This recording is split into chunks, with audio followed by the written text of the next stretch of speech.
আমরা আশা করবো যে আমাদের সিনেমা 100 কোটির বিজনেস করবে। তুফানের কাছাকাছি আমরা যেতেই চাই না। তুফান তুফানের মতো চলবে, ময়ূরাক্ষী ময়ূরাক্ষীর মতো চলবে। তুফান আমাদের কম্পিটিটর না।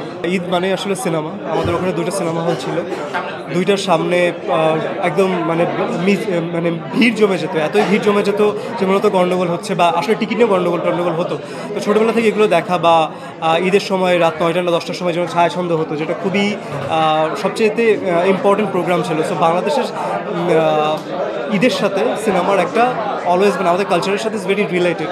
এরকম একটা উৎসবে আমার সিনেমা রিলিজ করছে, আমি বলবো যে আমি অনেক সৌভাগ্যবান, কারণ প্রথম cinema as a main lead এবং সেটা ঈদে রিলিজ করছে। সো আমি তো খুবই এক্সাইটেড এবং I am blessed as well as. তুফানের কাছাকাছি আমরা যেতেই চাই না। তুফানের মতো বিজনেস করবে। তুফান যেটা বলছে যে 100 কোটি বিজনেস করবে, যদি এটা করে। ওয়ালটন ফ্রিজ কিনে অনেকের মতো আপনিও হয়ে যেতে পারেন মিলেনিয়াল। সেরা পণ্যের সেরা অফার। আমি বলবো এটা ইন্ডাস্ট্রির জন্য অনেক ভালো, কারণ তুফান যদি 100 কোটি বিজনেস করে, নেক্সটে আমরা আশা করবো যে আমাদের সিনেমা 100 কোটির বিজনেস করবে। আমরা ওইভাবে সিনেমাটা বানাইনি, আমরা বানিয়েছি আমাদের টার্গেট অডিয়েন্সের জন্য। এটা সবার জন্য সিনেমা, খুবই মজার সিনেমা তুফানকে আমরা অবশ্যই লুক ফরওয়ার্ড করি এবং বাংলাদেশের সবচেয়ে বড় সুপারস্টারের সিনেমা। সুতরাং ওই প্রেশার বা ওই কম্পিটিশন আমি একদমই ফিল করছি না, কারণ আমি ময়ূরাক্ষী নিয়ে অনেক বেশি কনফিডেন্ট। সুতরাং ময়ূরাক্ষীর অডিয়েন্সের কাছে যাবে এবং আমি বলবো যারা তুফান দেখছেন অবশ্যই ময়ূরাক্ষী দেখবে। বড় পর্দার কিছু আলাদা ছোটো ছোটো ল্যাঙ্গুয়েজ থাকে, এটা আসলে না একদম ডিটেলে বলা খুব টাফ। সেটা আসলে রিহার্সালের সময় বা একটা সিন যখন আমরা ডিল করি বা একটা সিন যখন আমরা তৈরি করি, তখন আসলে ওই ছোটো ছোটো জিনিসগুলো আসলে অ্যাডাপ্ট করতে হয় বা শিখতে হয়। ওই জিনিসগুলো আর কি ওটা আসলে স্ক্রিনে দেখলে আরও ভালো বুঝবেন বা রিলেট করে বলাটা ইজি হবে। আমি ঠিক নির্দিষ্ট অডিয়েন্স বলতে চাই না, আমি বলছি যে ময়ূরাক্ষী সবার সিনেমা। এটা আমি বারে বলছি, ময়ূরাক্ষী সবার সিনেমা, ময়ূরাক্ষী উৎসবের cinema. Mayurakshi it's a proper love story. আমাদের দেশে মনে হয় প্রেমের গল্প, অ্যাকশন এবং ড্রামা, এই 3টা সিনেমার প্রতি মানুষের সবসময় আগ্রহ অনেক বেশি থাকে। এই মুহূর্তে থ্রিলার, সো এটা হচ্ছে যে রোম্যান্টিক থ্রিলার, সো 2টা কম্বো।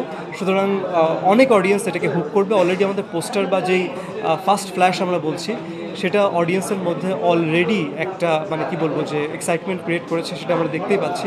সুতরাং আমার মনে হয় যে এটা সবার সিনেমা এবং আমি সবসময় বিশ্বাস করি আমাদের দেশে মানে আমাদের রিসেন্ট টাইমে না সব কিছু নিয়ে একটা কন্ট্রোভার্সি করা, যে কোনো জিনিস না জেনে কথা বলে ফেলা বা হয় না আমার মনে হচ্ছে এক ব্যাপার, আসলেই ঘটা 2টা আলাদা ব্যাপার।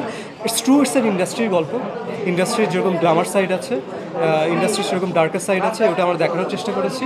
সুতরাং অনেকের সাথে অনেক কিছু মিলে যেতে পারে, কিন্তু সব কিছু না।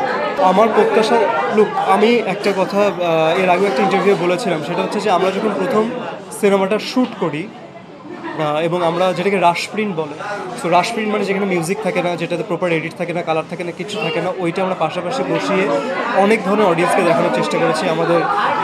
আমরা তো দেখেছি আমাদের প্রডিউসার ডিরেক্টর থেকে শুরু করে অ্যাসিস্ট্যান্ট ডিরেক্টর থেকে শুরু করে এবং ওই অফিসের যারা হেল্পিং হ্যান্ড ছিলেন, যারা ড্রাইভার ছিলেন, যে আমাদের কাজ করতে হেল্প করতো, তারাও দেখেছিলেন এবং তারা যখন দেখেছে ওরা না সবাই হুকড হয়েছে এবং বসে গল্প শেষ না করে উঠতে পারেনি।